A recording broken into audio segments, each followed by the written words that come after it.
සතියට කියන එළවලු ඉතුරු වුණොත් ඊළඟ සතියේ වෙනකොට ඉතින් විසි කරන්නේ නැතුව නරක වෙන්න දෙන්නේ නැතුව හදා ගන්න පුළුවන් දෙයක් තමයි අද ඕගොල්ලන්ට මම පෙන්නන්නේ. මේක අපිට හදලා දවස් 3ක් 4ක් ෆ්‍රිජ් එකේ තියා ගන්න පුළුවන් අවශ්‍ය වෙනකොට රත් කරලා ගන්න.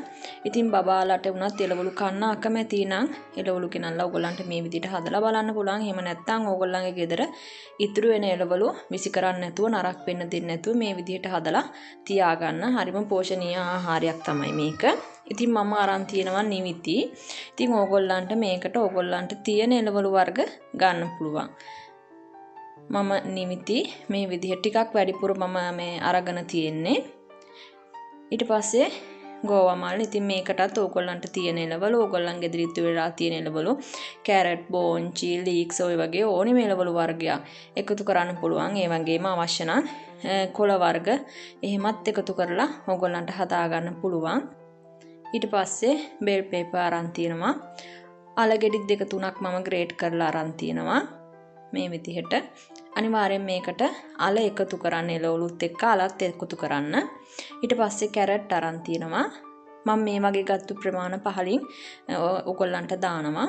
ඊට පස්සේ ඒ ටිකේ විදියට හදාගෙන මම මේ විදියට බිත්තර 3ක් කඩා ගන්නවා. ඉතින් ගන්න එළවලු ප්‍රමාණය අනුව බිත්තර ගන්න ප්‍රමාණයත් වෙනස් වෙනවා. ඊට පස්සේ ඔලිව් තෙල් මේස හැඳි 3ක් මම එකතු කරන එකටම ඊට පස්සේ පිටි එකතු කරනවා මේස හැඳි 3ක් 4ක් ඒ ගන්න ප්‍රමාණය අනුව ඒකත් වෙනස් වෙනවා. ඊට පස්සේ කිරිත් ඒ වගේම තමයි ෆ්‍රෙෂ් මිල්ක් අරගන්නේ. ඒකත් ඒ වගේම ගන්න ප්‍රමාණය අනුව වෙනස් වෙනවා. මම මේ ප්‍රමාණයට මේස හැඳි 3ක් අරන් තියෙනවා. ඊට පස්සේ රස අනුව ලුණු ගම්මිරිස් පිටිත් එක්කම මම එකතු කරා බේකින් පවුඩර්. ඉතින් මේ විදිහට එකතු කළා මෙන්න මේ වගේ මිශ්‍රණයක් හදා ගන්න ඕනේ. ඒ හදාගෙන මෙන්න මේ මිශ්‍රණය එකතු කරනවා එළවලු එකට. මේ විදිහට. ඔයගලන්ට මතක ඇති මම කලින් දවසකත් ගෙනාවා මම ගෙදර රැයට හදන කෑම වේලා.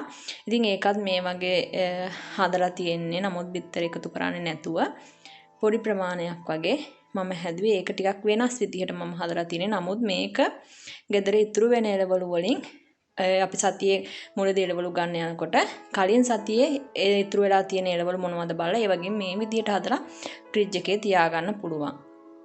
ඉතින් මේ වගේ ලොකු ට්‍රේ එකක් ගත්තේ මම අවන්න එකේම ට්‍රේ එක. මොකද ටිකක් වැඩි ප්‍රමාණයක් හදන නිසා මේ විදිහට තුනී කරගන්නවා. ගොඩක් උස නැති වෙන්න තමයි මේක හදාගන්නේ. ඉතින් එළවලු ටික තැම්බෙන්න සෙල්සියස් අංශක 180ට තියලා විනාඩි 25ක් 30ක් වගේ. ඉතින් කාලේ වෙනස් වෙන්න පුළුවන්. ඕගොල්ලන්ගේ අවන් එකේ හැටියට මේ තියෙන්නේ විනාඩි 25කට පස්සේ. ඊට පස්සේ මම මේකට මොසරෙල්ලා චීස් ටිකක් එකතු කරනවා උඩින්. ඉතින් චීස් මොසරෙල්ලා හැම ඔයගොල්ලන්ට ගෙදර ලේසියෙන්ම හදා ගන්න පුළුවන්. ලොකු වියදමක් දරලා කඩෙන් ගන්න අවශ්‍ය නැහැ. අපිට ඕන විදිහට ගෙදර හදා ගන්න පුළුවන්. ඊට පස්සේ මේ විදිහට තාලයට ටිකකුත් මම තව ටිකක් රස වෙන්න එකතු කරගන්නවා. අවශ්‍යම නැහැ. ඉතින් එළවලු කන්න හොර බබාලාට එහෙම ඔයගොල්ලන්ට පුළුවන් හදලා දෙන්න. ඊට පස්සේ තවත් විනාඩි 15ක් 20ක් වගේ මම සෙල්සියස් අංශක 180ටම බේක් කරගත්තා. ඉතින් මේ තියෙන්නේ මම මේ හදාගත්තු ටික. ඉතින් ඕගොල්ලන්ට පේනවා මේක ඇත්තටම හරිම රසයි. ඕගොල්ලන්ගේ රසට ලුණු, සුදු ලුණු, ගම්මිරිස්, කෑලි මිරිස්, කරපිංචා ඒ හැම දෙයක්ම එකතු කරලා ඕගොල්ලන්ගේ රස අනුව හදා ගන්න පුළුවන්. මම හැමදාමත් කියනවා වගේ මම හදලා තියන්නේ අපේ රසට. ඉතින් මෙන්න මේ වගේ තමයි එන්නේ. රෑ කෑම වේලකට ගොඩාක්ම ගැලපෙනවා. ඉතින් මේක විතරක් වුණත් ඇති.